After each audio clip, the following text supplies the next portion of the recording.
सृष्टि के आदि में भगवान विष्णु ने मधु और कैटभ नाम के दो दैत्यों का उद्धार करके उन्हें जय विजय के रूप में अपने पार्षद बना लिया था।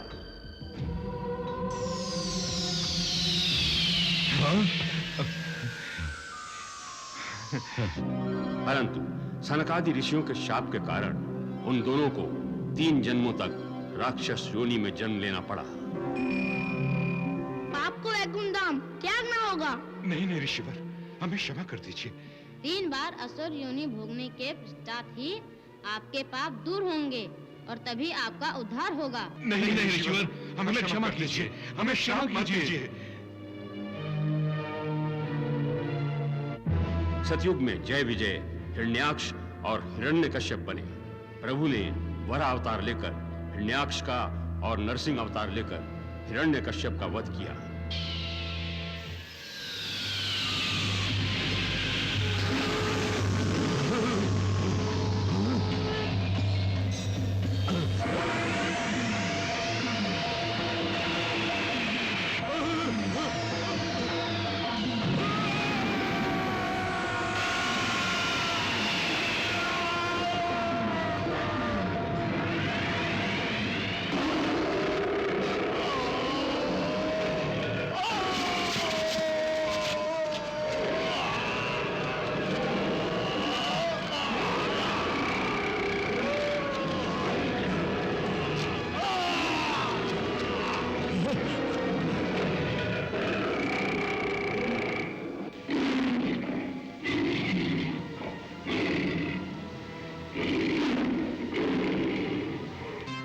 त्रेता युग में मधु रावण के रूप में और कैटभ कुंभकर्ण के रूप में पैदा हुआ।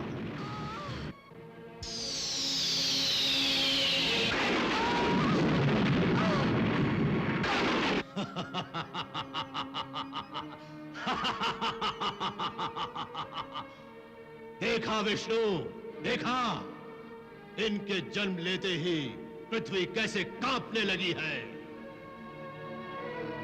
अब तो तुझे विश्वास हो गया होगा कि ये दोनों बालक संपूर्ण ब्रह्मांड पर अपना आधिपत्य स्थापित करेंगे। निसंदेह मेरा रावण 10 दिशाओं का विजेता होगा। भगवान विष्णु ने राम का अवतार लेकर दोनों का वध किया।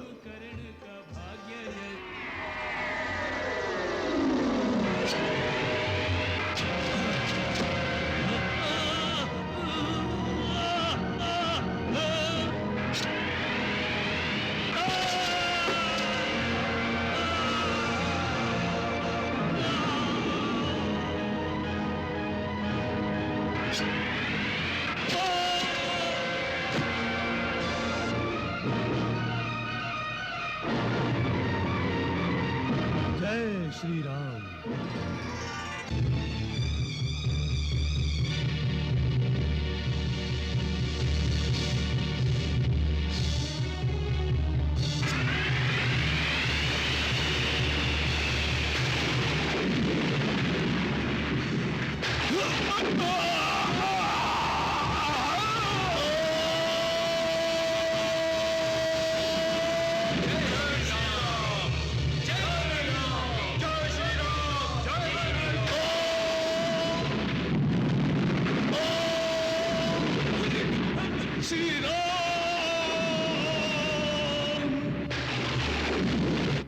द्वापर युग में जय विजय शिशुपाल और दंत वक्र बनकर जन्मे, परंतु इनके जन्म लेने से पहले ही इन्हें मुक्ति दिलाने के लिए भगवान विष्णु श्री कृष्ण का अवतार ले चुके थे।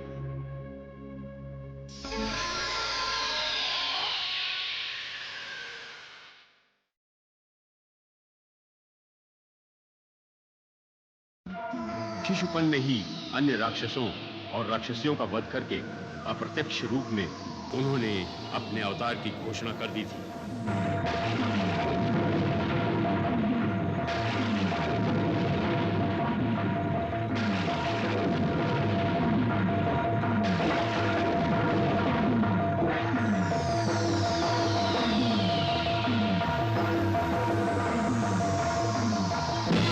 उस समय मगध का राजा सम्राट जरासंध था। उसकी दोनों पुत्रियां मथुरा के राजा और श्री कृष्ण के मामा कंस को ब्याही हुई थी। श्री कृष्ण ने जब कंस का वध किया तो जरासंध की बेटियां विधवा हो गईं, जिस पर जरासंध श्री कृष्ण का बैरी हो गया। नहीं, नहीं, ये नहीं हो सकता।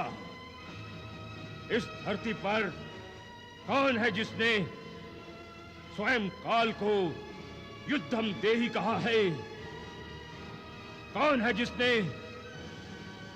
उसकी ओर आंख उठाकर देखने का साहस किया है? उसका नाम बताओ गुप्तचर, उसका नाम बताओ। हम उसके साथ साथ उसका नाम लेवा भी जीवित नहीं छोड़ेंगे। जरासंध के सामंतों में एक राजा धमघोष थे, जो चेटी के राजा थे। दूसरे करुष देश के राजा बृहद शर्मा थे। राजा दमघोष की महारानी श्रुति और राजा बृहद शर्मा की महारानी श्रुति देवा दोनों बहनें थीं और कृष्ण की बुआएं थीं। सम्राट जरासंध प्रतिशोध लेने के लिए मथुरा पर आक्रमण करना चाहता था, किंतु उसकी दोनों पुत्रियां मथुरा में थीं और आक्रमण से पहले उन दोनों को मथुरा से अपनी मगध नगरी लाना आवश्यक था। आक्रमण से पूर्व अपनी पुत्रियों की सुरक्षा का प्रबंध कीजिए महाराज। पहले उन्हें मगध में ले आना अति आवश्यक है।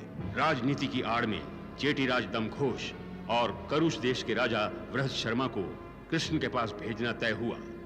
शिशुपाल और दंतवक्र के जन्म लेने का समय आ गया था, इसलिए कृष्ण की दोनों बुआओं ने अपने अपने स्वामी के साथ संदेश भेजा। आप केवल उससे मेरा ये संदेश कहिएगा। क्या? उसे कहिएगा कि उसकी बुआ श्रुति देवा ने उसके बचपन की लीलाएं सुनी और देखी हैं। वो तो ये भी जानती है कि वृंदावन में उसे भगवान माना जाता है। फिर भगवान के होते हुए उसकी बुआ की गोद सूनी क्यों है? सुना है यदि कृष्ण भगवान का अवतार है तो उसे मेरी ओर से इतना अवश्य कहिएगा कि भगवान की कृपा अपने सगे संबंधियों पर नहीं होती क्या? श्रुति, भगवान के घर देर है, अंधेर नहीं। हमारी संतान होगी, अवश्य होगी। राजा दमघोष और राजा बृहद शर्मा श्रुति और श्रुति देवा का संदेश लेकर मथुरा की ओर चले। ये कौन सेनाएं लेकर जा रहा है महर्षि? हाँ, ये चटीराज दमघोष है। मधु, ये तुम्हारे होने वाले पिता हैं नारायण नारायण।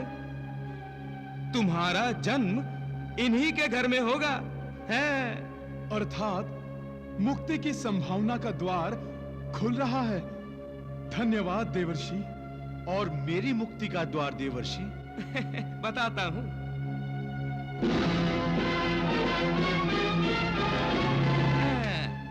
दूसरे रथ पर जो सवार है वो बृहद शर्मा है, जिनका पुत्र बनकर तुम्हें मुक्ति मिलेगी कैटब। ये दोनों कहां जा रहे हैं देवर्षि?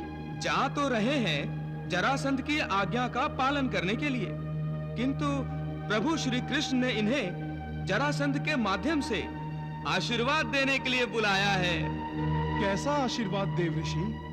आई नारायण नारायण, आप दोनों के जन्म लेने का।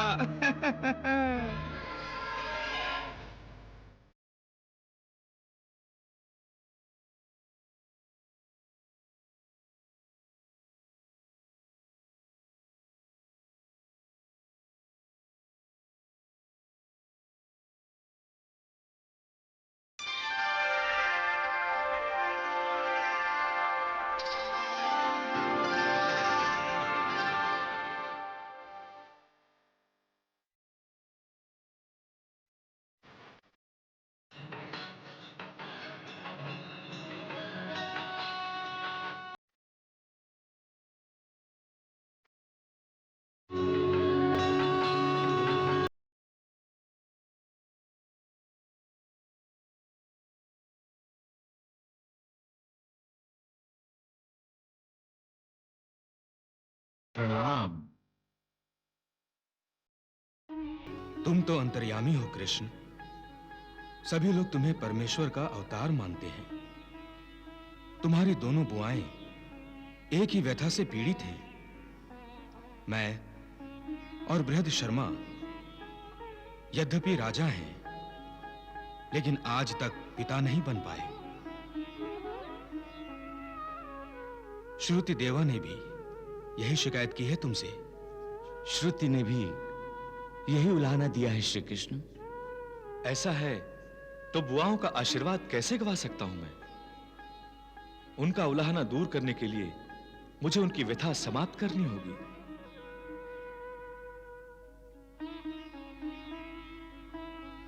फूफा जी, आप श्रुति और श्रुति देवा बुआ को मेरा प्रणाम कहिएगा और उन्हें यह विश्वास दिलाइएगा कि उनका मनोरथ अवश्य सफल होगा। वो दोनों शीघ्र ही माता बनेंगी। अरे, ये क्या कर रहे हैं आप लोग? आप दोनों तो बस मुझे आशीर्वाद दीजिए।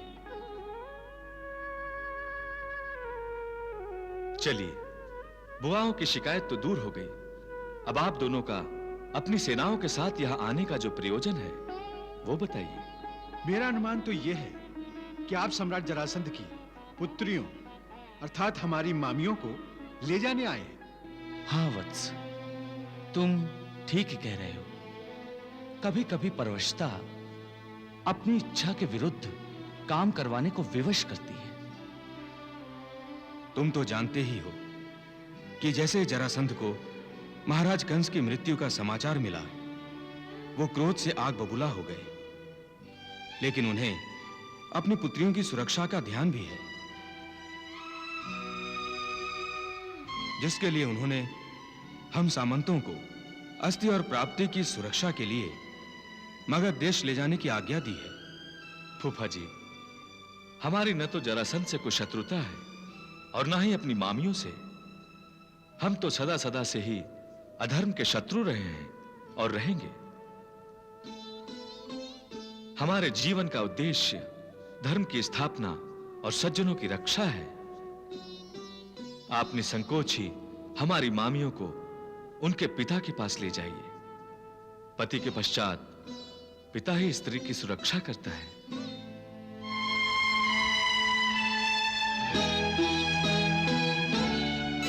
नारायण नारायण। हे त्रिदेवो, बृहद शर्मा और दमघोष को तो वरदान मिल गया। हो गया कल्याण। नारायण नारायण।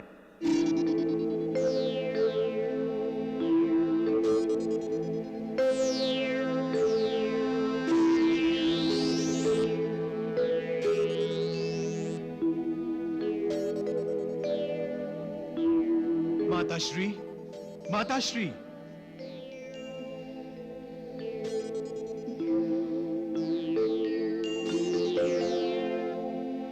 माताश्री, माताश्री। किसने किसने मुझे माताश्री कह के पुकारा? हाँ, मैंने माताश्री, मैंने आपको पुकारा। मुझे आशीर्वाद दीजिए माताश्री, मैं आपकी कोख में जन्म लेने जा रहा हूं।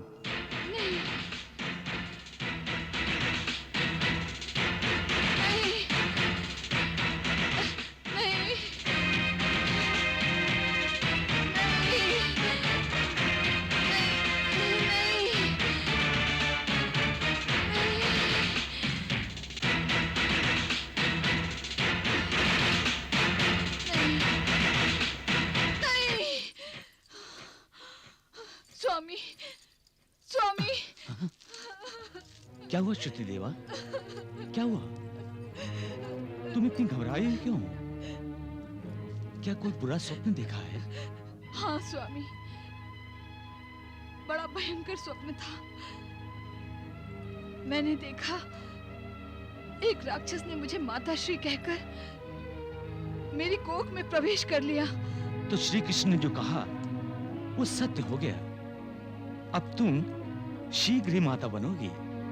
परंतु वो एक राक्षस है स्वामी। क्या मैं एक राक्षस को जन्म दूंगी? नहीं, राक्षस उसकी पुरानी योनि है। इस योनि में वो तुम्हारा पुत्र बनकर आ रहा है महारानी, पुत्र। किंतु महाराज। किंतु क्या? भयभीत हो रही हो? हाँ स्वामी, मुझे तो ऐसा लगता है कि वो राक्षस मेरे माँ बनने में बाधाएं उत्पन्न करने आ रहा है। भयभीत होने की कोई आवश्यकता नहीं। तुम्हें श्री कृष्ण पर विश्वास है ना? हाँ। तो सब उस पर छोड़ दो। श्री कृष्ण हमारा मित्र है, हमारा हितैषी है, हमारा संरक्षक है। यदि किसी ने तुम्हारे मां बनने में कोई बाधाएं उत्पन्न की तो श्री कृष्ण उसका वध कर देंगे। नारायण नारायण। सुन लिया मधु, सुन लिया। श्री कृष्ण ने स्वयं बेहद शर्मा के मुख से भविष्यवाणी करवा दी कि वो स्वयं कैटब का वध करेंगे। ये कैटब का तीसरा और अंतिम जन्म होगा पृथ्वी लोक पर। नारायण नारायण। और मेरा देवर्षि? और तुम तो जन्म से ही कैटब के साथी हो, फिर तुम कैसे पीछे रहोगे?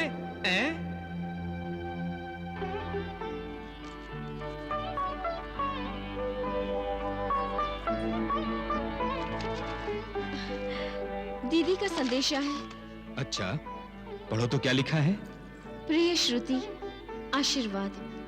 तुम्हें ये जानकर खुशी होगी कि मैं माँ बनने वाली हूँ। दीदी माँ बनने जा रही है। स्वामी, श्री कृष्ण की वाणी सत्य होने जा रही है। इसे कहते हैं आत्माकर्षण। तुम अपनी दीदी को संदेशा भेजना चाहती थी और उन्होंने तुम्हें संदेशा भेज दिया। अभी कुछ ही समय पूर्व महाराज बृहद शर्मा और उनकी महारानी तथा महाराज दमघोष और उनकी महारानी श्रुति संतान न होने से कितने व्यथित थे, और अब देख रहे हैं आप केवल संतान होने की संभावना ने ही उनके मन में कैसे हर्ष और उल्लास भर दिया है। देवर्षि, मन मनुष्य का परम मित्र भी है और परम शत्रु भी। नारायण नारायण। मन बहुत चंचल होता है देवर्षि। एक ही पल में ये सुख के आकाश को छू लेता है और एक ही पल में ये दुखों के पाताल में घुस जाता है। मनुष्य को सुखी बनाने वाला और दुखी बनाने वाला ये मन ही है। कभी इसे किसी की खुशी अच्छी नहीं लगती तो ये ईर्ष्यालु हो जाता है, और कभी ये किसी पर खुश होकर अपना सब कुछ न्यौछावर करने को उद्यत रहता है। सत्य प्रभु, सत्य। वाह देवर्षि, श्रुति और श्रुति देवा साधारण मनुष्य हैं, इसीलिए प्रसन्न हो रही हैं। जो असामान्य होते हैं वो सुख दुख से परे होते हैं। उन्होंने अपने मन पर अंकुश लगा लिया होता है। श्रुति और श्रुति देवा ने अपने मन पर कोई अंकुश नहीं लगाया है। मैं धन्य हो गया प्रभु, मैं धन्य हो गया। हमारी पुत्रियों के मगध लौट आने के पश्चात हम उस ग्वाले को पाठ पढ़ाने के लिए अति आतुर हैं। महामंत्री, कृष्ण और बलराम सहित हम संपूर्ण मथुरा का विनाश कर देना चाहते हैं। आप तत्काल मथुरा में कृष्ण को संदेश भेजिए। यदि बलराम सहित कृष्ण हमारी शरण में आ जाएं, तो हम उन्हें जीवन दान दे देंगे, अन्यथा हम मथुरा पर आक्रमण कर देंगे। जो आज्ञा महाराज।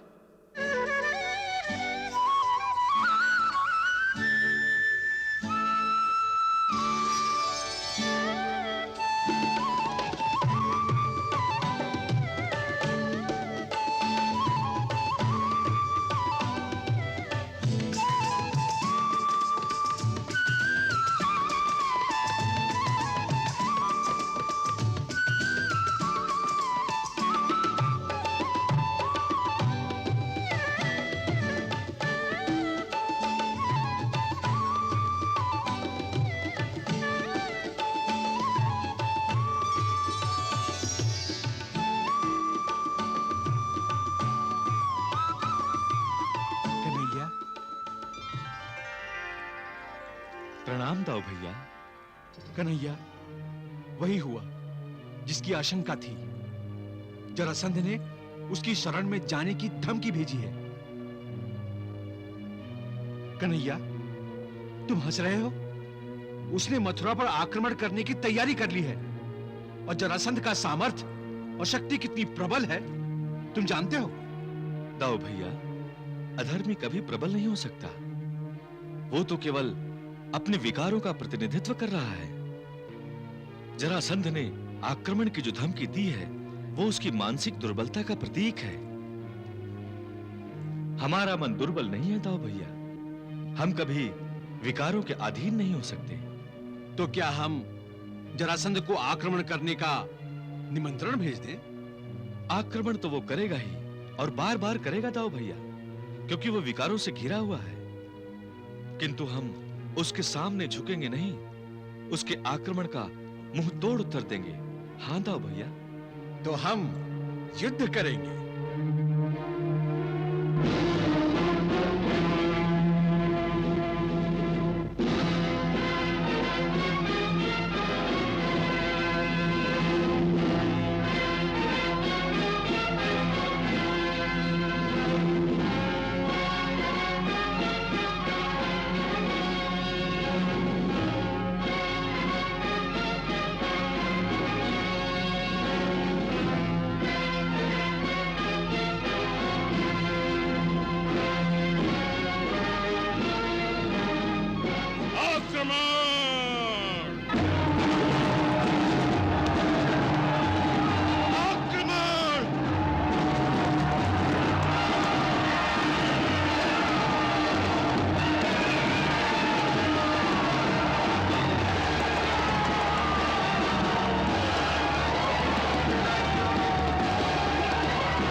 ठहरो सारथी। सम्राट जरासंध को प्रणाम।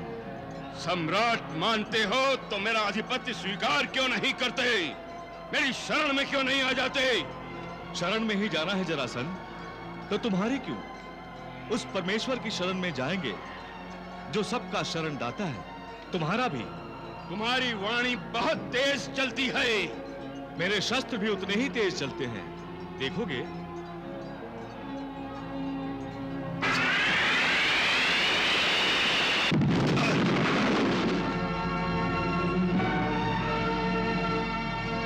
बस दिखा ली अपनी शस्त्र निपुणता। अब मेरा बाण देखो। पहले ये बताओ जरासंध कि हम दोनों में शत्रुता क्या है? तुमने मेरे जमाई कंस का वध किया है। जरासंध, कंस मेरे मामा थे, फिर भी मेरे प्राणों के शत्रु बन गए। उन्होंने मेरे माता पिता को बंदी बनाए रखा और मथुरा पर न जाने क्या क्या अत्याचार किए। उनका वध अनिवार्य था, क्योंकि वो धर्म के शत्रु बन गए थे। तब तो तुम्हारा भी वध अब अनिवार्य हो गया है, क्योंकि मैं तुम्हारे प्राणों का शत्रु बन गया हूं। सावधान!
मरा तो नहीं था मैं, मूर्छित ही तो हुआ था। किसकी आज्ञा से तुम मुझे रणभूमि से भगा कर ले आए? किसकी आज्ञा से? मुझे उत्तर दो। मैं कहता हूं, मुझे उत्तर दो। महाराज, मैंने उस समय वही उचित समझा था।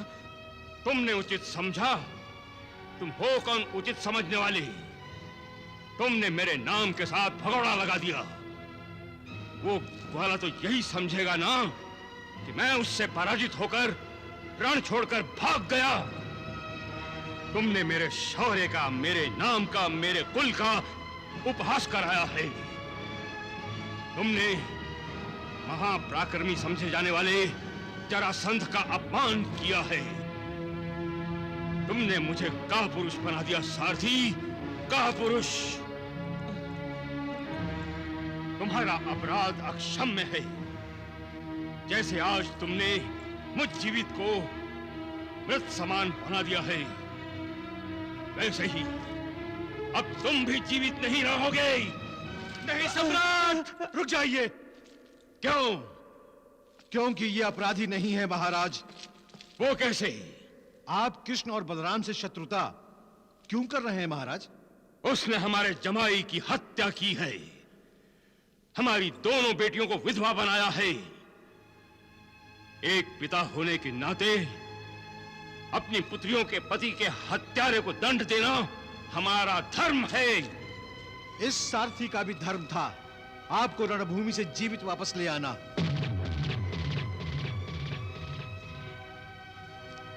महाराज, अपने स्वामी की हर दशा में रक्षा करना एक सारथी का धर्म है। आपको मूर्छित देख आपको सुरक्षित स्थान पर ले जाना आपके सारथी का धर्म है। उसने भी अपना धर्म निभाया है, कोई अपराध नहीं किया है।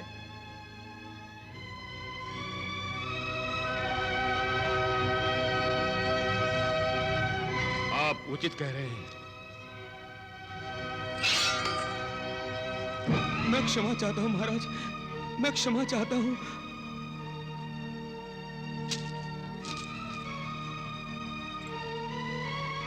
महामंत्री ठीक कहते हैं। तुमने हमारे प्राणों की रक्षा की है, कोई अपराध नहीं किया। तुम्हें तो उपहार मिलना चाहिए।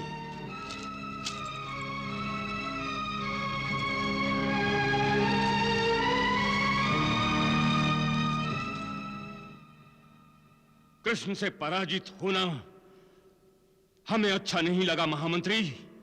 जय पराजय तो तब होती है महाराज जब युद्ध का निर्णय हो जाता है।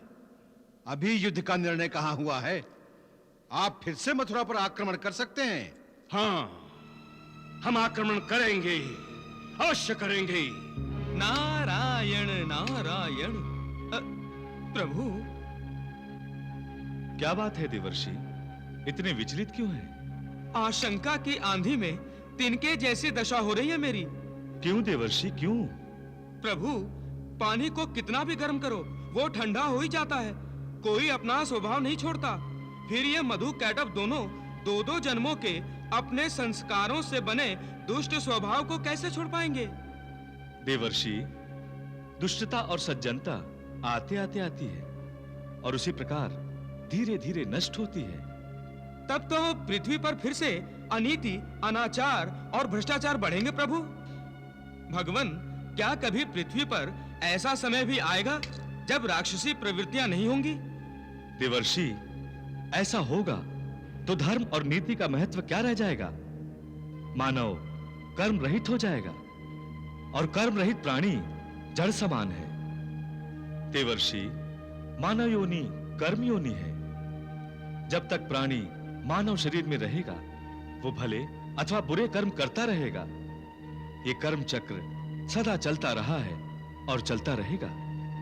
नारायण नारायण।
महारानी ने पुत्र को जन्म दिया है।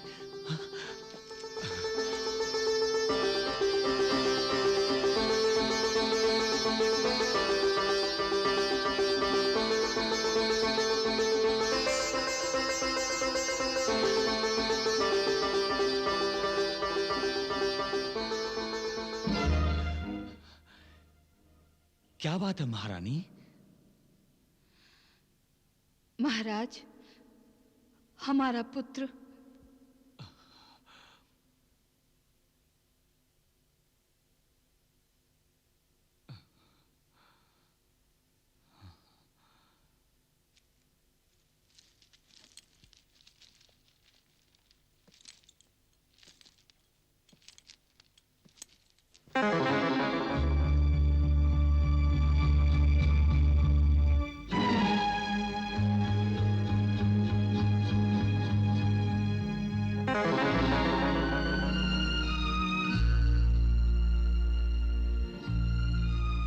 ये भगवान ने हमें कैसा आशीर्वाद दिया है स्वामी।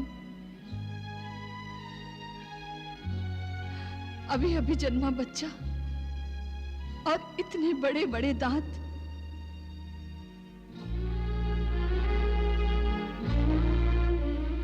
इतने वर्षों पश्चात मैंने अपनी कोख से जन्म भी दिया तो एक राक्षस को।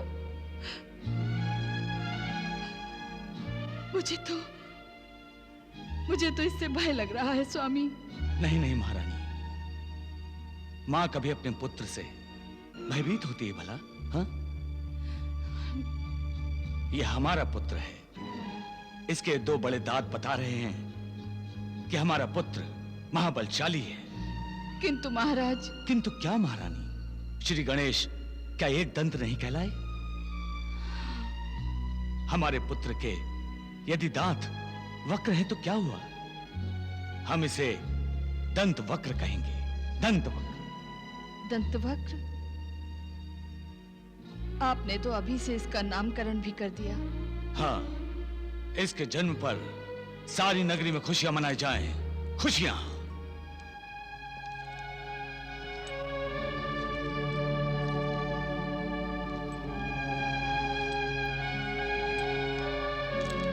प्रणाम महाराज। बधाई हो, आपको पुत्र लाभ हुआ है। क्या मैं पिता बन गया? मुझे पुत्र हुआ है?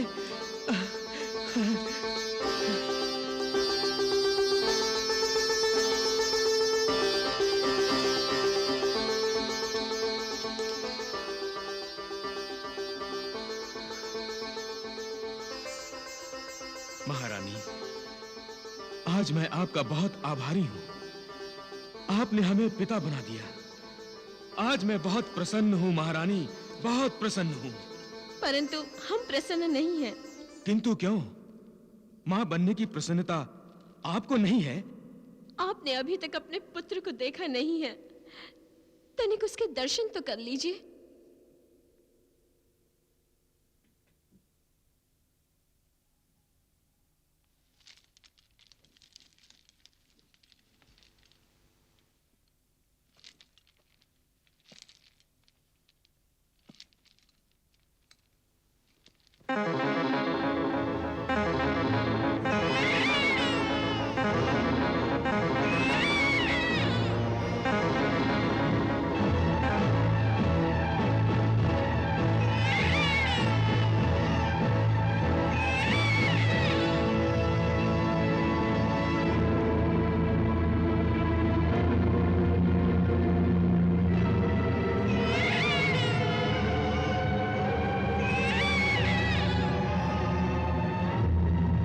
क्या महारानी? क्या ऐसे बच्चे को जन्म देकर कोई मां प्रसन्न हो सकती है? ये तो राक्षस है, राक्षस। तुम ठीक कह रही हो महारानी। संतान के रूप में हमें राक्षस नहीं चाहिए। मैं अभी से नष्ट कर देता हूं। जेठिराज दमघोष, महारानी श्रुति, अपने पुत्र से भयभीत मत हो। इससे प्रेम करो और इसका उचित रूप से पालन पोषण करो। ये बालक अपने कुल में सर्वाधिक संपन्न और बलशाली होगा। इसकी भुजाएं और आंखें तभी सामान्य होंगी जब इसे कोई ऐसा व्यक्ति उठाकर अपनी गोद में लेगा जो कालांतर में इसका वध भी करेगा।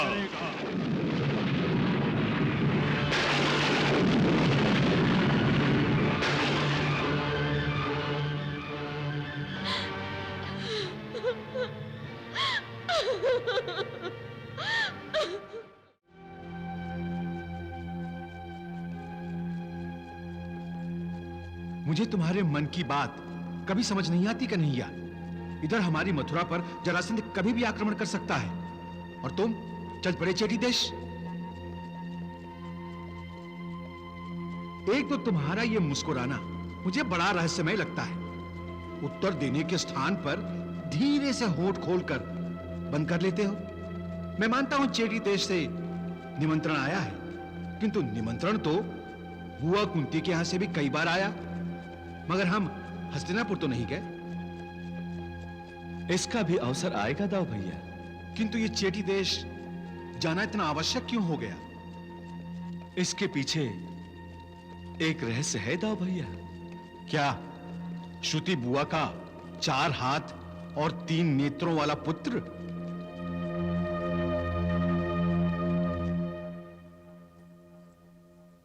प्रणाम महारानी। मथुरा के राजकुमार श्री कृष्ण और बलराम आए हैं। अच्छा, महाराज उन्हें लेकर यहीं आ रहे हैं।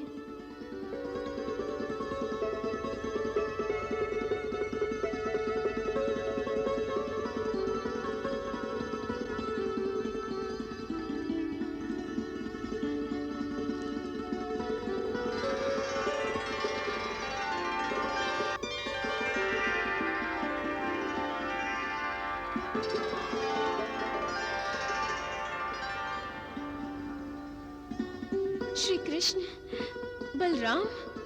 प्रणाम श्रुति बुआ। अब मैं तुम्हें क्या आशीर्वाद दूं?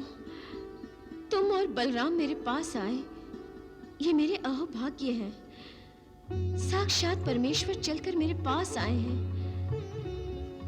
लगता है पूर्व जन्म में मैंने अवश्य कोई पुण्य कार्य किए होंगे जो तुम मुझे प्रणाम कर रहे हो। तुम्हारे आशीर्वाद से ही तो मुझे पुत्र प्राप्ति हुई है, और मैं तुम्हें आशीर्वाद दूं? श्रुति बुआ, आप हमारी ज्येष्ठ हैं और हमसे श्रेष्ठ भी हैं। आप हमें आशीर्वाद नहीं देंगी तो कौन देगा? कृष्ण, अपने अनुज का कल्याण करो। ये दोनों उसी को देखने तो आए हैं। देखा कृष्ण, हमारा पुत्र भी श्री कृष्ण के दर्शनों के लिए व्याकुल हो रहा है।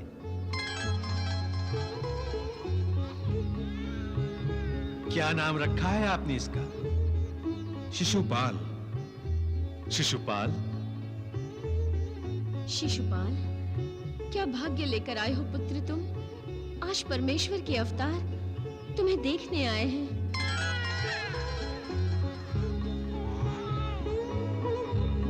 बुआ, शिशुपाल बहुत प्यारा है। देखो देखो, तुम्हें उठाने के लिए कह रहा है।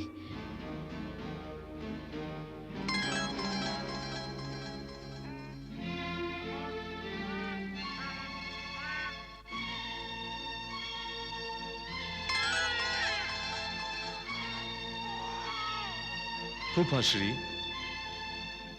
शिशुपाल विचित्र है। इसकी 4 भुजाएं हैं और 3 नेत्र हैं। हमारे पुत्र पर तुम्हारी कृपा दृष्टि सदा बनी रहे श्री कृष्ण।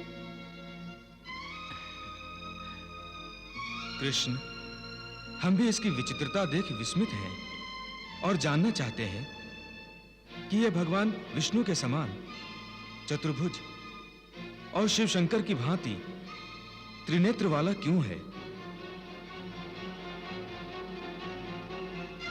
क्या इसका यह जीवन अंतिम योनि है? इसके पश्चात यह क्या जन्म मरण के बंधन से मुक्त होकर परमात्मा में विलीन हो जाएगा? इसका उत्तर तो वही दे सकता है जिसके द्वारा गोद में लिए जाने पर इसकी 2 अतिरिक्त भुजाएं छिटक कर गिर जाएंगी और इसका तीसरा नेत्र मुंद जाएगा। ऐसा व्यक्ति साधारण व्यक्ति तो हो नहीं सकता। परमेश्वरत्व प्राप्त कोई असाधारण व्यक्ति ही होगा वो, जिससे इसकी विचित्रता का रहस्य प्राप्त हो जाएगा।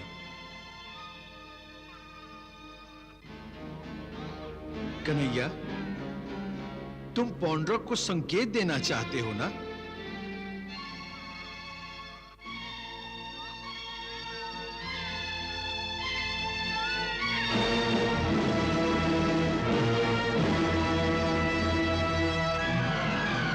जो कोई शिशुपाल को गोद में लेगा और शिशुपाल के दोनों कृत्रिम हाथ और तीसरा नेत्र अदृश्य हो जाएंगे, उसी के हाथों शिशुपाल का वध होगा।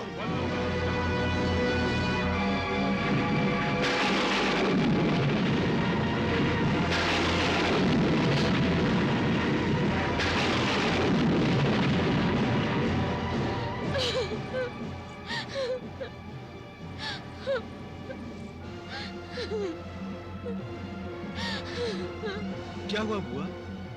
आप रोने क्यों लगी? शिशुपाल का भविष्य। क्या है शिशुपाल का भविष्य? कृष्ण के हाथों से मृत्यु। ये आप क्या कह रही हैं? बलराम, ये सत्य कह रही हैं। शिशुपाल के जन्म के समय आकाशवाणी हुई थी कि जिसकी गोद में शिशुपाल के दोनों कृत्रिम हाथ और तीसरा नेत्र नष्ट हो जाएंगे, शिशुपाल का वध उसी के हाथों होगा। ये कैसे हो सकता है?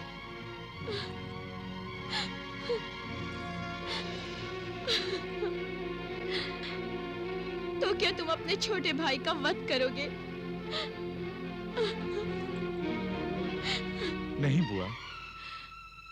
मैंने तुम्हारे बारे में बहुत सुना है। तुमने बचपन में पूतना जैसी महाकाय राक्षसी का वध किया था। त्रिनावट, शर्कटासुर, बकासुर, ऐसे कई राक्षसों को मार गिराया है। तुम साधारण मानव नहीं हो, परमात्मा हो। मेरे पुत्र का वध मत करना कृष्ण। मैं अपना आंचल फैलाकर अपने इस पुत्र के जीवन की भीख मांगती हूँ। मुझ पर और अपने इस छोटे भाई पर कृपा करना। बुआ, शिशुपाल मेरा भाई है, मैं इसका वध क्यों करूंगा? किंतु मैं पृथ्वी पर अधर्म और अधर्मियों का विनाश करने आया हूं। मैंने ये अवतार धर्म की पुनः स्थापना के लिए लिया है। जो भी मेरे इस कार्य में बाधा बनेगा, वो मेरा शत्रु होगा, फिर चाहे वो मेरा पुत्र हो, सखा हो अथवा भाई हो।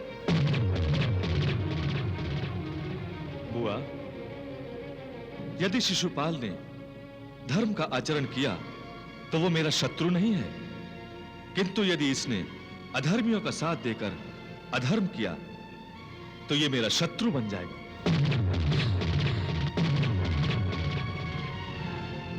तो क्या तुम शिशुपाल का वध कर दोगे? ये तुम्हारा अनुज है कृष्ण, इसे क्षमा नहीं करोगे? हाँ फूफाश्री, मैं इसे क्षमा भी करूंगा। ये मेरा अनुज है, किंतु तब तक जब तक ये अपने अपराधों की सीमा नहीं तोड़ता। बुआ, मैं आपको वचन देता हूं, मैं एक नहीं, दो नहीं, इसके 100 अपराध क्षमा करूंगा। किंतु उसके पश्चात मैं विवश होऊंगा। आप इसे इतना तो समझा सकती हैं? अवश्य, अवश्य। हम तुम्हारे कृतज्ञ हैं कृष्ण। तुमने हम पर बड़ी कृपा की, बड़ी कृपा की। इसी से तुमने अपने आप को मर्यादा में बांध लिया। हम शिशुपाल पर नियंत्रण रखेंगे, उसे एक भी अपराध करने से रोकेंगे। 100 अपराधों का क्षमा दान देकर तुमने हमारा और अपने फूफा श्री का मान रख लिया। मैं तुम्हें विश्वास दिलाती हूँ कि मैं शिशुपाल को अधर्म के मार्ग पर नहीं चलने दूंगी। अब हमें आज्ञा दें बुआ।